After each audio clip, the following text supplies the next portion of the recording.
오늘 말씀은 창세기 48장 8절에서 20절입니다. 창세기 48장 8절에서 20절 같이 한 목소리 읽습니다. 시작. 이스라엘이 요셉의 아들들을 보고 이르되 이들은 누구냐?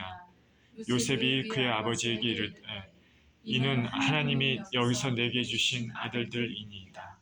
아버지가 이르되 그들을 데리고 내 앞으로 나아오라. 내가 그들에게 축복하리라. 이스라엘의 눈이 나이로 말미암아 어두워서 보지 못하더라.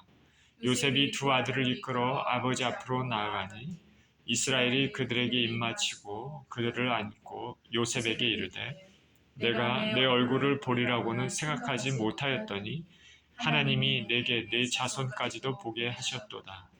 요셉이 아버지의 무릎 사이에서 두 아들을 물러나게 하고 땅에 엎드려 절하고 오른손으로는 에브라임을 이스라엘의 왼손을 향하게 하고 왼손으로는 므낫셋을 이스라엘의 오른손을 향하게 하여 이끌어 그에게 가까이 나아가매 이스라엘이 오른손을 펴서 차남 에브라임의 머리에 얹고 왼손을 펴서 므낫셋 머리에 얹으니 므낫셋은 장자라도 팔을 엇바꾸어 얹었더라. 그가 요셉을 위하여 축복하여 이르되 내 조부 아브라함과 아버지 이삭이 섬기던 하나님, 나의 출생으로부터 지금까지 나를 기르신 하나님, 나를 모든 환난에서 건지신 여호와의 사자께서 이 아이들에게 복을 주시오며 이들로 내 이름과 내 조상 아브라함과 이삭의 이름으로 칭하게 하시오며 이들이 세상에서 번식되게 하시기를 원하나이다. 요셉이 그 아버지가 오른손을 에브라임의 머리에 얹는 것을 보고 기뻐하지 아니하여 아버지의 손을 들어 에브라임의 머리에서 므낫세의 머리로 옮기고자 하여 그의 아버지에게 이르되 아버지여 그리하여 마옵소서. 이는 장자이니 오른손을 그의 머리에 얹으소서 하였으나 그의 아버지가 허락하지 아니하여 이르되 나도 안다 내 아들아 나도 안다. 그도 한 족속이 되며 그도 크게 되려니와 그의 아우가 그보다 큰 자가 되고 그의 자손이 여러 민족을 이루리라 하고 그날에 그들에게 축복하여 이르되 이스라엘이 너로 말미암아 축복하기를 하나님이 내게 에브라임 같고 므낫셋 같게 하시리라 하며 에브라임을 므낫셋보다 앞세웠더라. 아멘. 아멘. 하나님의 인도하심과 주권적인 섭리라는 제목으로 말씀을 나누겠습니다. 기도하겠습니다. 우리 하나님 아버지, 찬송과 영광을 받으시옵소서. 아버지, 주의 말씀을 대하는 시간입니다. 하나님 말씀 가운데 주님을 만나는 시간 되게 하시고 주님이 주시는 영적인 축복이, 영적인 양식이 풍성한 시간이 되게 하여 주시옵소서. 감사드리며 우리 주 예수 그리스도 이름으로 기도합니다. 아멘. 기근이 있었습니다. 기근 때문에 애굽으로 야곱, 이스라엘의 아들들이 곡식을 사러 내려가서 곡식을 사가지고 가나안 땅으로 다시 아버지께로 향하던 그 아들들은 성에서 멀리 가기도 전에 곧 애굽 사람들에게 체포됐습니다. 이유를 알 수가 없어서 어리둥절하고 있던 차에 막내 베냐민의 곡식 자루에서 요셉의 은잔이 발견되었습니다. 하늘이 무너지는 것 같았습니다. 애굽의 총리의 잔, 아끼는 그 잔을 훔친 죄는 결코 가볍지 않습니다. 야곱이 가장 아꼈던 요셉도 없어졌고 이제 베냐민까지도 애굽에 잡혀서 종이 될 처지에 놓였습니다. 자, 이것은 다 총리 요셉이 형제들을 시험하기 위한 것입니다. 형제들은 이제 참담한 심정으로 요셉 앞에 다시 섰습니다. 꼼짝없이 이제 베냐민도 뺏기고 자신들의 목숨도 어떻게 될지 모르는 위태한 상황입니다. 그런데 요셉은 은잔이 발견된 베냐민만 남고 나머지 형제들은 돌아가도록 허락했습니다. 형들이 동생 베냐민을 향한 그 마음이 어떠한지를 떠보는 것입니다. 과거 요셉을 죽이려고 했던 그런 마음이 아직도 남아있는지 아닌지를 시험하는 것이죠. 하나님의 자녀에게는 우리가 해결하지 않았던 과거에, 회개하지 않았던 과거의 죄, 그런 죄들을 하나님께서 징계 채찍이 내려질 때는 다시 드러나게 됩니다. 그런데 이제 과거와는 다르게 형제들은 동생 베냐민을 아끼고 있습니다. 너희 베냐민만 남기고 너희들은 돌아갈 수 있다라는 그 요셉의 그 선이, 그것도 형제들은 기뻐하지 않았습니다. 그 형제들을 대신해서 넷째 유다가 요셉에게 간청합니다. 사정합니다. 이전에 우리 아버지 야곱이 참으로 사랑했던 요셉이 있었는데 그가 없어졌습니다. 이제 그 동생 베냐민, 아버지가 얼마나 사랑하는지 모르는데 막내 베냐민까지 만약에 없어지면은 아버지는 필경 죽을 것입니다 라고 말했습니다. 이 막내 베냐민의 생명과 아버지의 생명이 서로 연결되어 있다고 간절히 사정했습니다.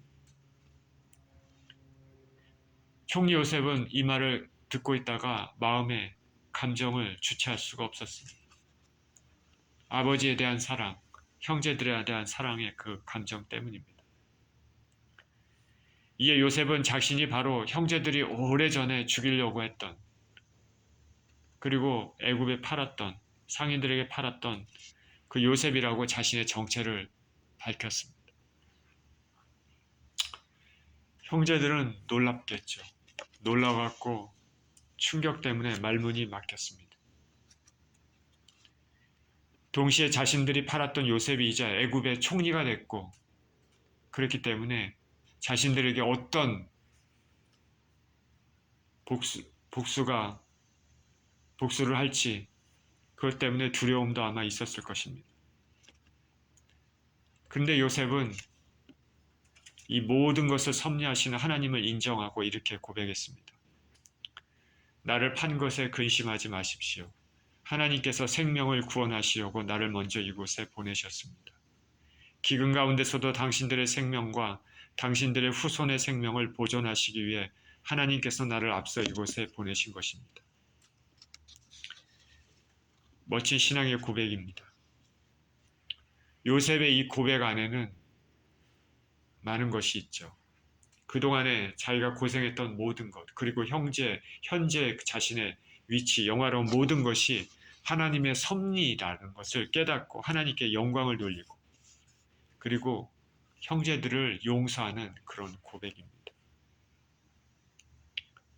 저 여러분들은 우리를 만약에 죽이려고 했던 사람, 죽음과 같이 고통스럽게 인생을 살도록 했던 사람들을 만약에 다시 만난다면 요셉과 같이 이렇게 용서할 수 있을까? 요셉이 이렇게 한 것은 자신의 인생이 모두 하나님의 섭리와 그 인도하심에 있음을 깨달았기 때문입니다.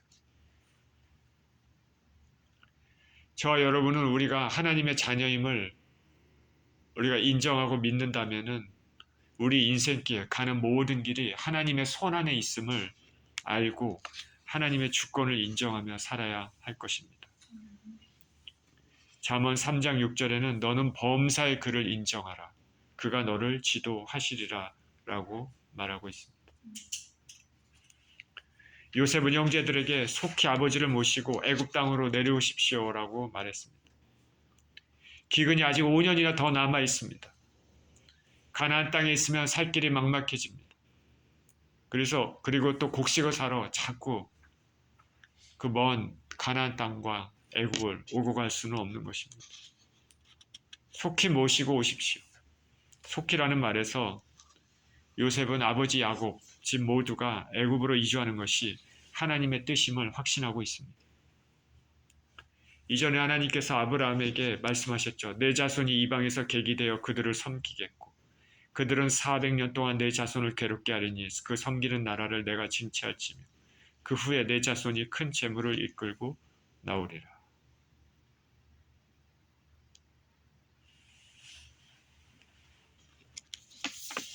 자, 이렇게 말하고 같은 어머니 라헬의 배에서 나온 베냐민과 요셉은 포옹했습니다. 자기 동상과 정말 감격의 포옹이죠. 포옹하고 울었습니다. 그리고 다른 형제들과도 포옹했습니다. 요셉 입장에서는 완전한 화해입니다. 상처받은 사람이 상처를 준 사람에게 먼저 화해의 손길을 내밀고 있는 것이죠. 성경 우리 주 예수 그리스도의 십자가 대속의 은혜가 이런 것임을 분명히 말해줍니다. 하나님께서는 우리를 만드셨습니다. 하나님은 거룩하니 우리도 거룩하게 살라고 하나님께서는 우리에게 명하셨습니다. 하나님이 바라시는 바가 그것이죠. 그런데 우리는 죄로 인해서 하나님을 배반했습니다. 하나님이 상처를 받으셨습니다.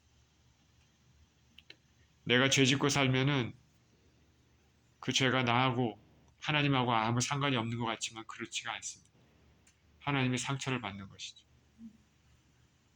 우리는 하나님으로부터 났습니다.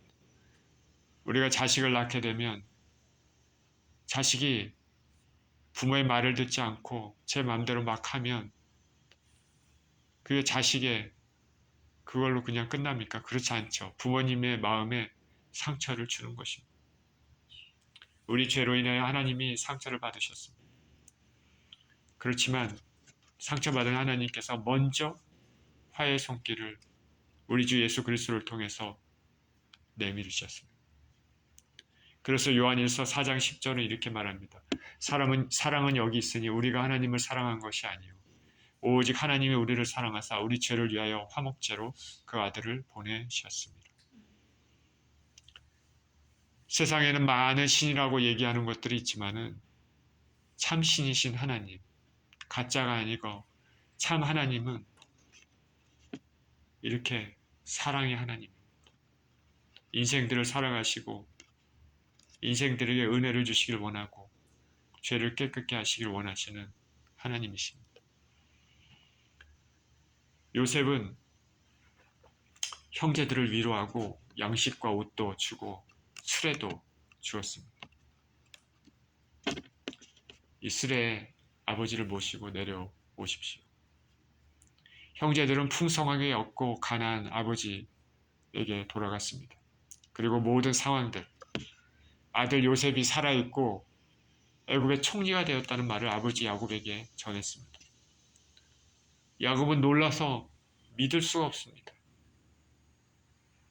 그게 말이 되나? 그런데 요셉이 보낸 수레를 보고서야 확신했습니다. 그래서 그는 어서 요셉이 보고 싶어졌습니다. 이제 죽어도 여한이 없겠다 생각했을 것입니다.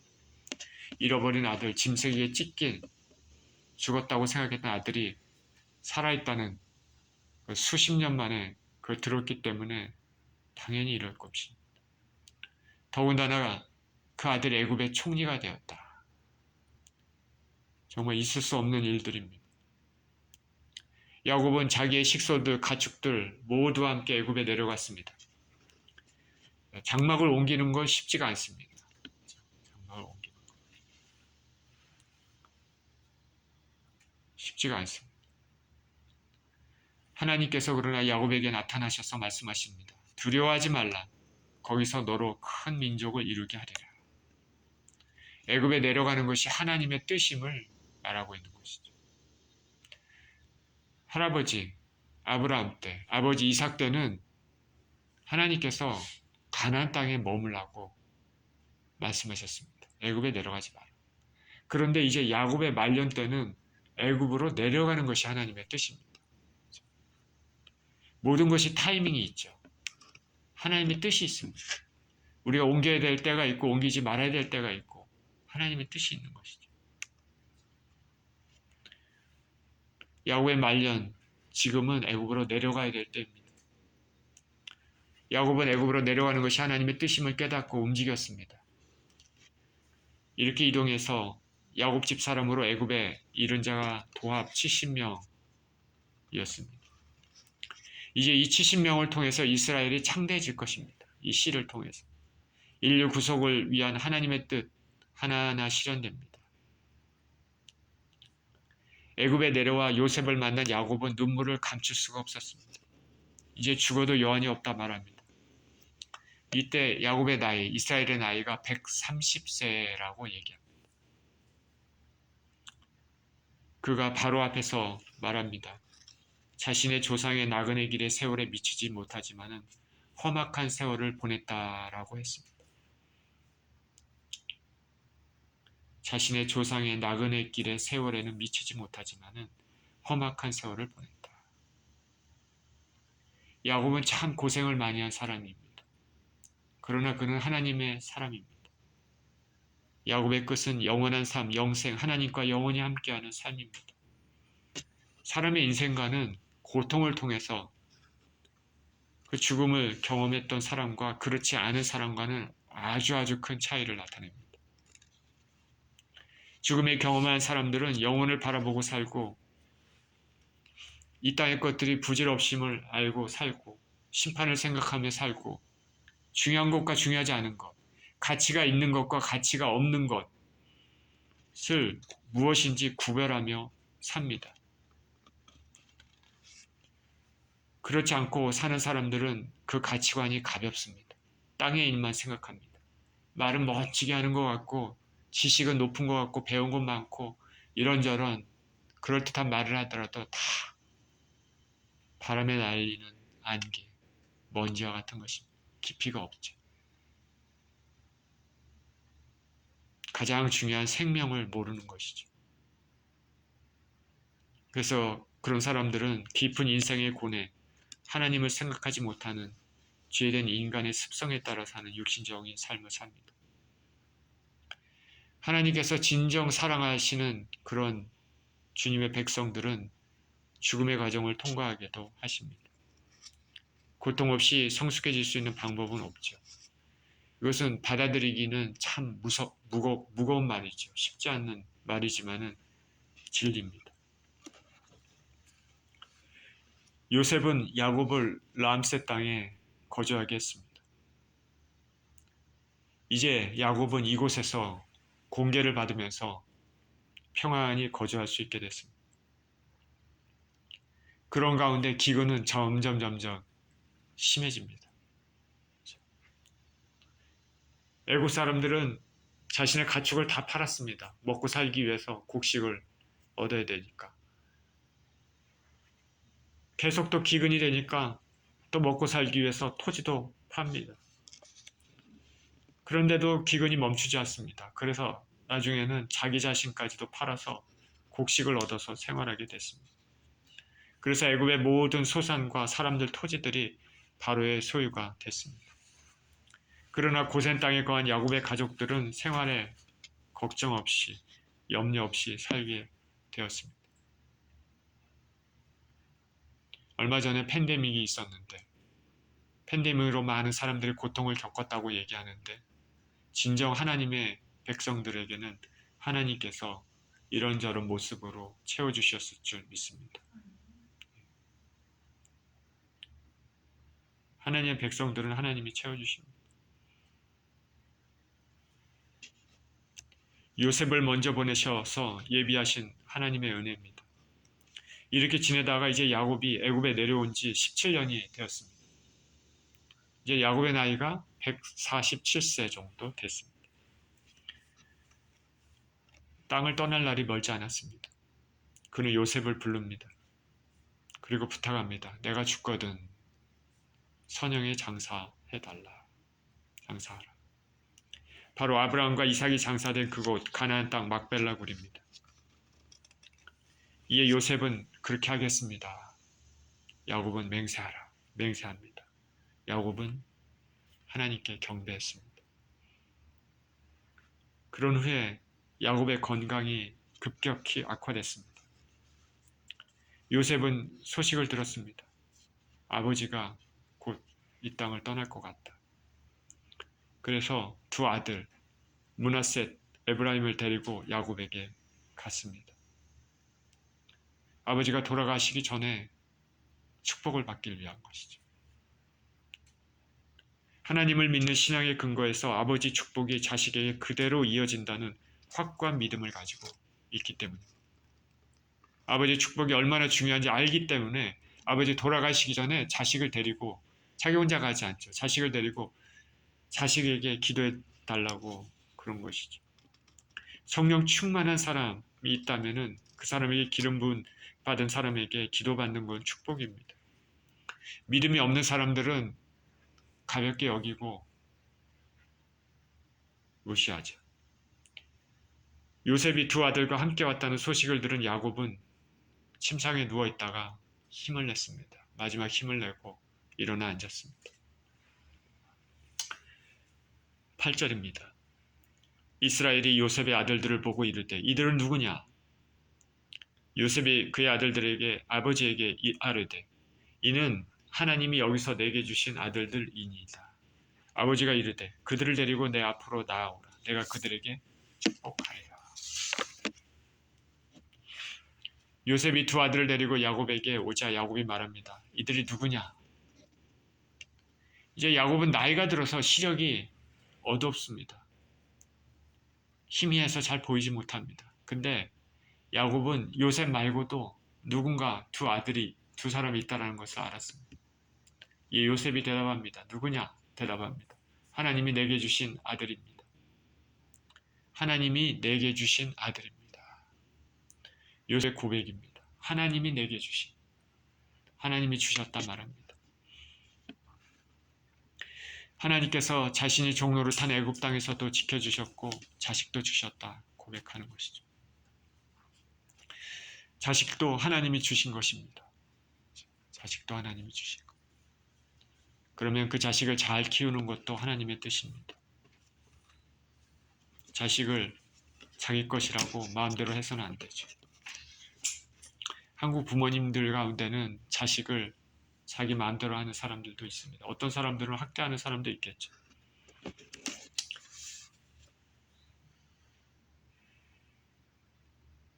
자신이 판사가 되지 않아서, 자신이 의사가 되지 않아서 자식한테 무조건 판사를 시키고 의사를 시키려고 막 몰아치는 부모들도 있습니다. 그러나 하나님께서 주신 자식은 하나님의 뜻대로 양육시켜야 됩니다.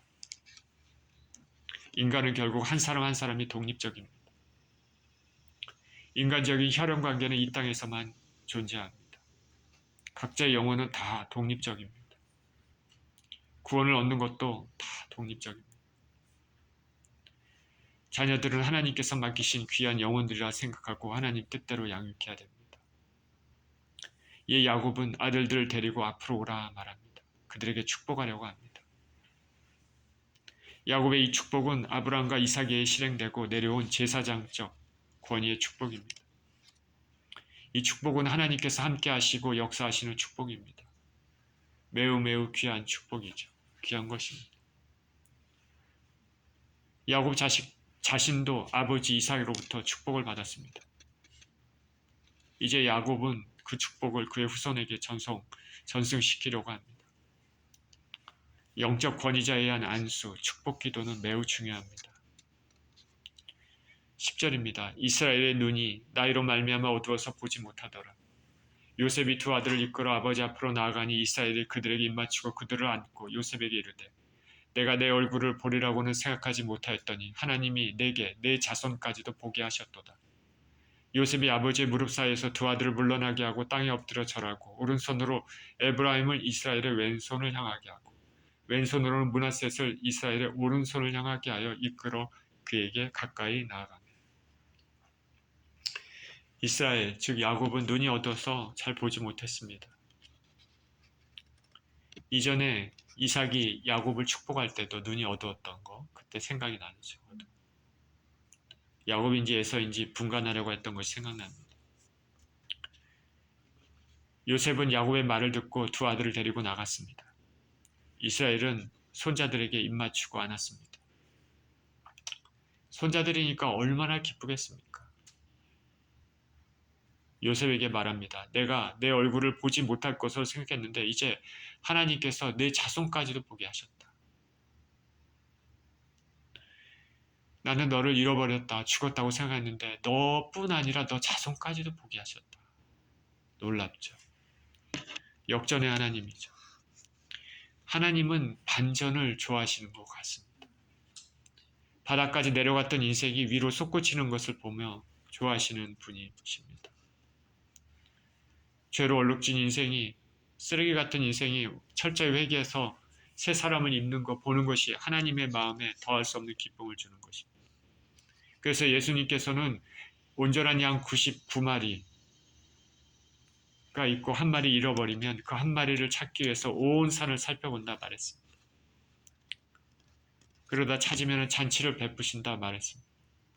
한 영혼 한 영혼이 얼마나 귀하고 실패해서 딛고 일어선 우뚝 서는 모습이 바로 하나님이 기뻐하시는 모습입니다. 오늘 요셉이 그런 인물이죠. 종으로 팔려갔지만 한나라 강대국의 총리가 됐습니다. 그리고 두 아들도 얻었습니다. 하나님께서 이런 다이나믹한 죽을 수밖에 없는 영혼을 건져내서 끄집어 내는 것, 그것을 기뻐하시죠. 요셉은 아버지 무릎 사이에서 아들들을 물러가게 했습니다. 아마도 야곱이 아들들을 무릎 위에 앉히고 있었던 것 같습니다. 그리고 땅에 엎드려 절합니다. 이제 아버지 안수기도 축복기도를 받을 차례인데 오른손으로는 차자 에브라임을 이스라엘의 왼손을 향하게 하고 왼손으로는 장자 므낫셋을 이스라엘의 오른손을 향하게 하여 이끌어 가까이 나아갔습니다. 권능의 손, 좀 더 축복의 손인 이스라엘의 오른손을 장자 므낫셋에게 향하게 했습니다. 성경에서 오른쪽 왼쪽은 특별한 의미를 지니고 있습니다. 제사장 위임식 때 수양의 피를 아론의 오른쪽 귓불이, 오른쪽 엄지, 오른발 엄지에 바르도록 했습니다. 왼쪽이 아니라 오른쪽. 그리고 오른쪽은 축복받는 자들이 위치한 방향을 의미하기도 합니다. 예수님께서 양과 염소를 심판하실 때 구원받은 양은 오른쪽에, 심판받을 염소는 왼쪽에 위치하도록 하셨습니다.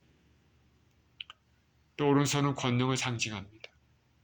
하나님의 오른손 편팔로 이스라엘 구원시켰죠. 구약에서 자주 나오죠. 사도 요한이 밤모섬에 유배된 상황에서 예수님께서 주일에 그에게 나타나셨습니다. 예수님께서는 오른손에 7뼈를 쥐고 계셨습니다. 이와 같이 오른쪽 왼쪽은 영적 의미가 있습니다. 요셉은 장자, 첫째를 이스라엘의 오른손이 위치한 쪽으로, 둘째를 왼손이 위치한 쪽으로 향하게 했습니다. 장자에게 더 많은 축복을, 권능을 받게 하기 위한 것이죠. 고대시대 때 장자가 얼마나 귀합니까? 처자들은 정말 귀합니다. 부모님의 기력의 시작이고 처자들은 가정의 기둥입니다. 지금도 비슷하죠. 그러니까 부모님 입장에서는 모든 자식들이 당연히 잘 되기를 소망하지만은 특별히 장자가 잘 됐으면 원하는 것이 부모님의 마음입니다. 그렇지 않습니까? 그러니까 이런 전통에 의거해서 요셉은 두 아들을 이스라엘에게 그렇게 위치시켰습니다. 그런데 하나님의 뜻은 상식적인 요셉의 판단과는 달랐습니다. 14절입니다. 이스라엘이 오른손을 펴서 차남 에브라임의 머리에 얹고 왼손을 펴서 므낫셋의 머리에 얹으니 므낫셋은 장자라도 팔을 엇바꾸어 얹었더라. 그가 요셉을 위하여 축복하여 이르되 내 조부 아브라함과 이삭의 아버지 이삭이 섬기던 하나님, 나의 출생으로부터 지금까지 나를 기르신 하나님, 나를 모든 환난에서 건지신 여호와의 사자께서 이 아이들에게 복을 주시오며 이들로 내 이름과 내 조상 아브라함과 이삭의 이름으로 칭하게 하시오며 이들이 세상에서 번식되게 하시기를 원하나이다. 요셉이 기대했던 것과는 반대로 이스라엘은 오른손을 둘째 에브라임에 얹고 왼손을 첫째 므낫세에게 얹었습니다. 팔을 크로스 이렇게 X자로 뻗쳐서 얹은 것이죠. 굉장히 어색하죠. 자연스럽지 않은 일입니다. 일부러 이렇게 한 것입니다. 그리고 기도합니다. 두 아들은 요셉의 아들이기 때문에 아들들을 향한 축복은 요셉을 향한 축복이기도 합니다. 할아버지 아브라함, 아버지 이삭이 섬기던 하나님, 그리고 지금까지 자신을 기르시고 인도하시고 모든 환난에서 건지신 하나님의 이름으로 축복합니다. 하나님의 이름으로 축복한다. 하나님의 함께 하시고 은혜를 베푸시고 신실하심을 먼저 선포하고 있는 것이죠.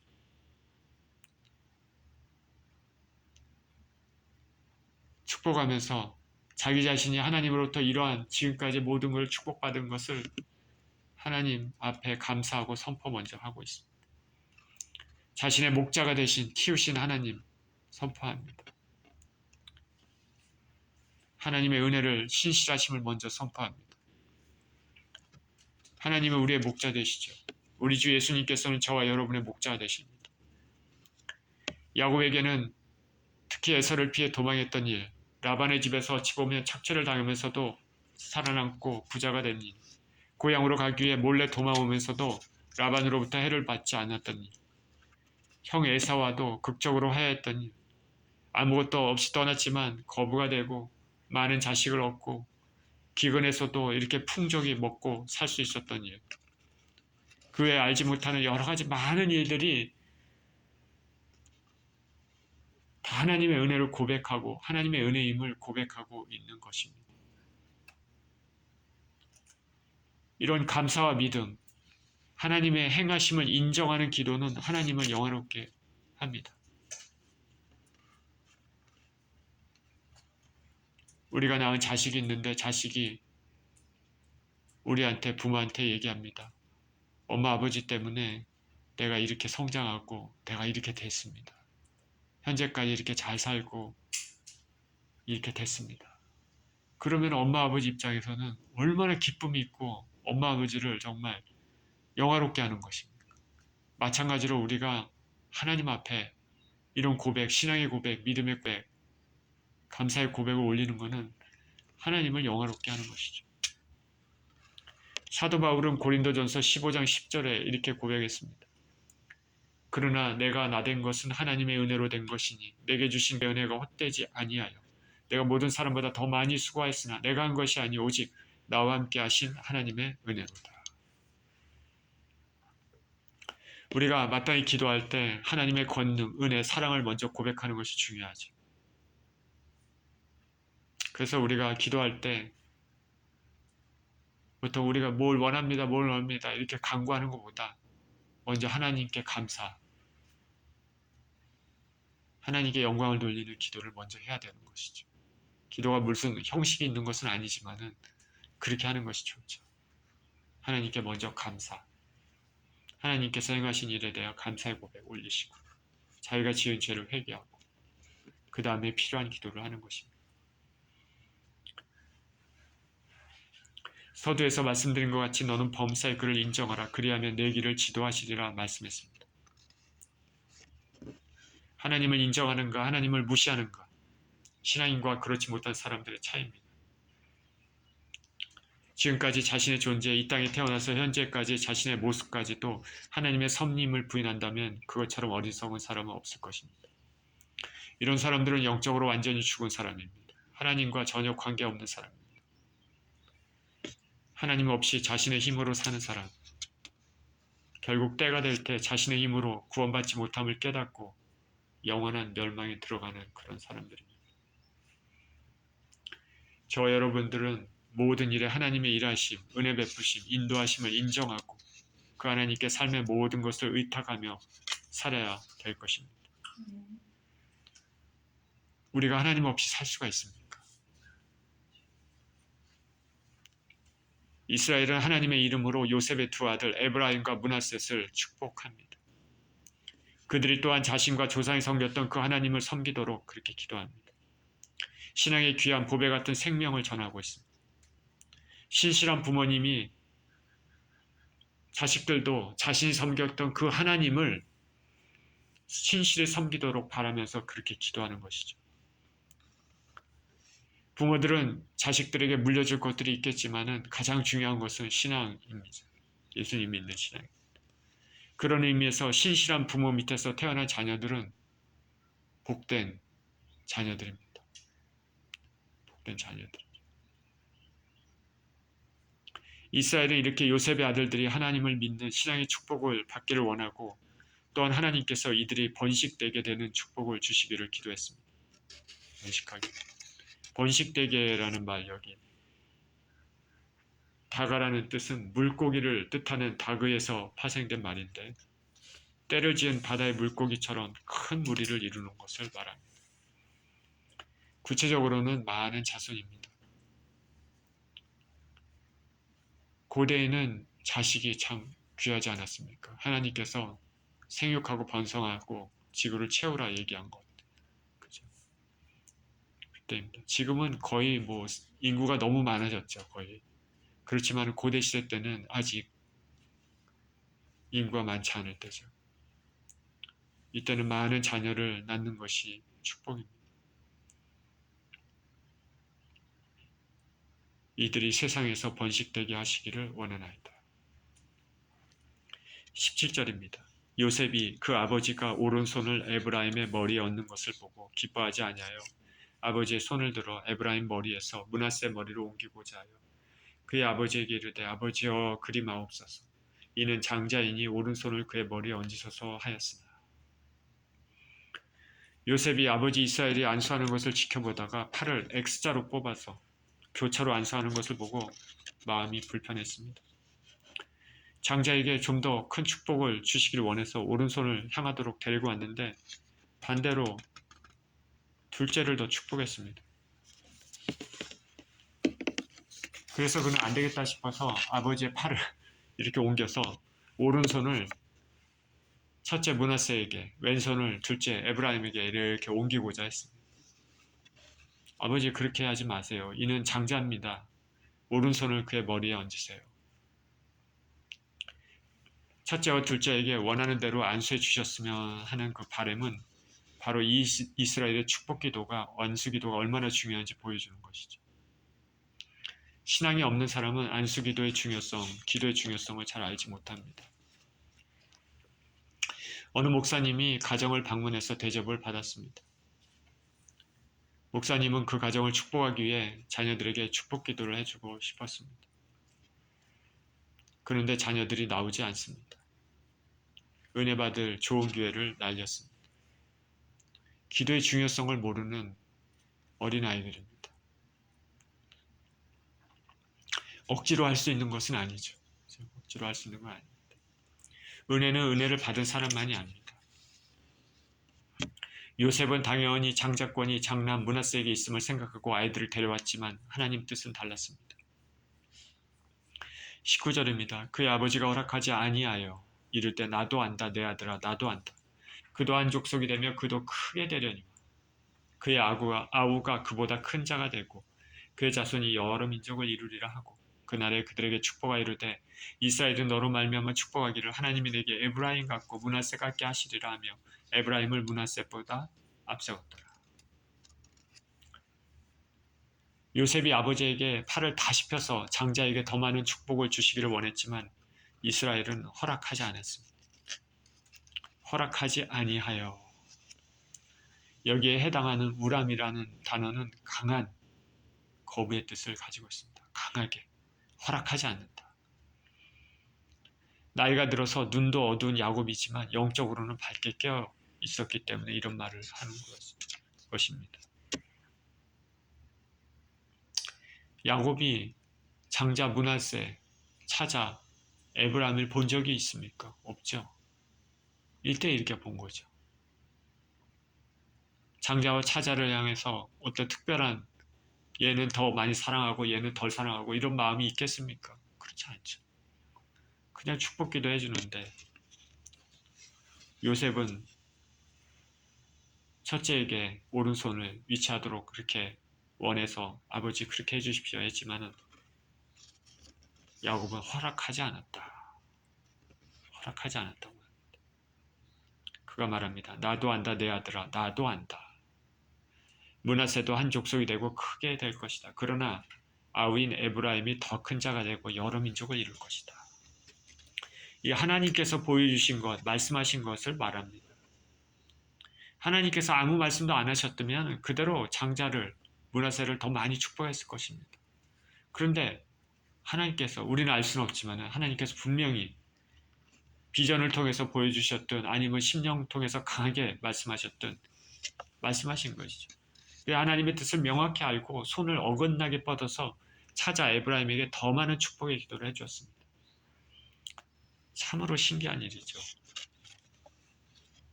이스라엘이 너로 말미암아 축복하기를 하나님이 내게 에브라임 같고 므낫세 같게 하시리라.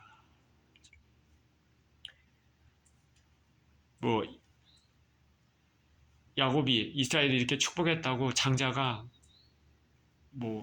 흐지부지해지거나 그런 건 아닙니다. 장자 찾아 모두에게 하나님께서 큰 축복을 주셨습니다. 다만 둘째에게 더 많은 축복을 주시는 것이 하나님의 뜻이다라는 것이죠. 그래서 내게 이스라엘이 너로 말미암아 축복이라 하나님이 내게 에브라임 같고 므낫세 같게 하시리라. 이 말은 오늘날 유다 사람들도 이런 말을 쓰는 것 같습니다. 남을 축복할 때 내게 에브라임 같고 므낫세 같게 하시리라. 이렇게 둘째 아들을 첫째 아들보다 앞세웠습니다. 첫째 므낫세가 성품이 모나거나 신앙이 없어서일까? 아니면 둘째 에브라임이 하나님을 더 깊이 사랑했을까? 모르죠. 성경은 말을 하고 있지 않습니다. 그리고 이 아이들은 어린아이들입니다. 우리는 알 수 없죠. 하나님의 자녀들은 이해가 안 돼도, 이해를 할 수 없어도 하나님의 섭리이면 그것을 받아들이는 믿음을 가져야 됩니다. 로마서에서 사도 바울은 이와 같이 하나님의 주권적인 섭리를 야곱과 에서의 예를 들어서 말했습니다. 로마서 9장 10절에서 13절에 이렇게 얘기합니다. 이뿐 아니라 또한 리브가가 우리 조상 이삭 한 사람으로 말미암아 잉태하였는데 그 자식들이 아직 나지도 아니하고 무슨 선이나 악을 행하지 아니한 때 택하심을 따라 되는 하나님의 뜻이 행위로 말미암지 않고 오직 부르시는 이에게로 말미암아 서게 하려 하사 리브가에게 이르시되 큰 자가 어린 자를 섬기리라 하셨나니 기록된 바 내가 야곱은 사랑하고 에서는 미워하였다 하심과 같으니라. 참 재밌게도 이 본문에서도 있는 것처럼 야곱 자신, 이스라엘 자신도 첫째는 아니죠. 둘째죠. 여기 야곱은 사랑하고 에서는 미워했다는 것은 어떤 하나님께서 감정에 들어가서 그렇게 하신 것이 아니라 하나님의 주권적인 선택을 말하고 있는 것이죠. 야곱은 택함을 받고 에서는 택함을 받지 못한 것입니다. 이삭과 이스마엘도 마찬가지죠. 이스마엘이 먼저 태어났지만 언약의 자녀는 이삭이었습니다. 요셉은 장자가 축복을 더 받기를 원했지만 하나님의 뜻은 달랐습니다. 야곱도 므낫세가 장자이고 에브라임이 차자임을 알고 아무 일도 없었으면 므낫셋을 더 축복했을 것입니다. 그러나 하나님께서 분명히 이스라엘에게 에브라임에게 더 많은 축복을 주도록 원하셨습니다. 야곱이 그래서 요셉에게 나도 안다 내 아들아 라고 얘기했습니다. 인간적인 생각은 하나님의 절대적 주권보다 섭리보다 우선할 수는 없죠. 이렇게 이스라엘의 축복대로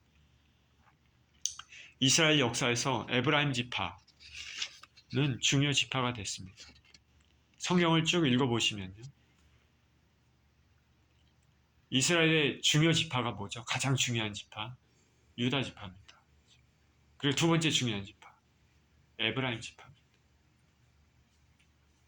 남유다와 북이스라엘로 나눠졌죠. 분열왕국 시대. 남유다는 베냐민 지파와 유다 지파를 뜻합니다. 그러니까 유다 지파가 워낙 크기 때문에 보통 유다, 유대 이렇게 얘기합니다. 나머지 10지파, 북이스라엘이죠. 10지파의 우두머리가 누구입니까? 에브라임입니다. 에브라임. 그래서 선지서에서도 보면은 유다와 에브라임 이렇게 얘기를 합니다.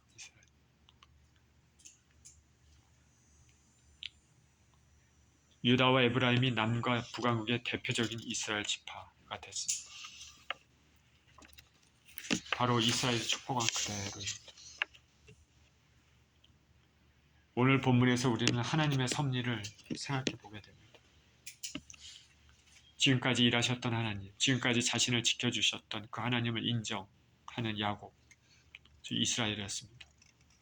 목자가 되신 하나님께 하나님을 인정하고 그 하나님께 감사드리고 그 하나님을 이제 이 자손들도 섬기도록 축복하고 있습니다. 또한 하나님의 축복은 인간의 생각과 다를 수 있다는 것을 느끼게 해줍니다. 야곱이 에서보다, 이삭이 이스마엘보다, 요셉이 르우벤보다, 에브라임이 므낫세보다 더 큰 축복을 받았습니다. 이것은 하나님의 주권이고 하나님의 섭리입니다. 이것은 창조주의 고유 권한입니다. 하나님의 고유 권한, 우리가 뭐라고 어떻게 할 수 없는 것입니다. 우리 피조물은 하나님께서 정하신 것을 인정하고 경배를 드릴 뿐입니다. 저 여러분들은 우리 인생사에서 모든 일을 하나님께 맡기는 것이 매우 중요합니다. 삶의 기쁨이 넘칠 때 우리 하나님께 찬양하고 경배하며 어려움이 있을 때는 우리 하나님께 간절히 간구하고 그 하나님의 뜻을 받들어 사는 것이 인생들의 당연한 본분입니다. 많은 사람들이 이것을 모르고 혹은 무시하며 살고 있지만 저와 여러분들은 이것을 알아야 될 것입니다. 하나님을 섬기고 사는 것, 하나님을 인정하고 사는 것, 감사하고 경외하며 사는 것, 그것이 우리의 본분입니다. 본분. 하나님의 일하심, 섭리를 인정하며 우리 갈 길을 인도해 주시고 또 은혜 베풀어 주시기를 간구하고 사시는 저와 여러분 모두 되시기를 예수 그리스도 이름으로 축원드립니다. 기도하겠습니다. 하나님 아버지, 이스라엘은 요셉의 아들들을 축복하면서 지금까지 자신을 지켜줬던 그 하나님께 영광을 돌리며 하나님께 행하신 일을 인정하고 감사를 드리며 그 자식들에게도 그 하나님의 사랑 안에 그 하나님을 섬기고 살도록 그렇게 축복 기도를 하고 있습니다. 하나님 우리 아버지,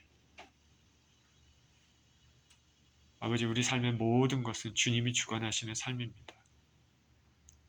하나님, 주님의 일하심을 인정하고 현재까지 나와 함께 하셨던 그 하나님을 인정하고 또 감사하며 또 앞으로도 인도해 주시고 예배해 주실 그 하나님을 기대하며 하나님의 뜻대로 사는 그러한 인생이 되도록 주님 축복하여 주시옵소서.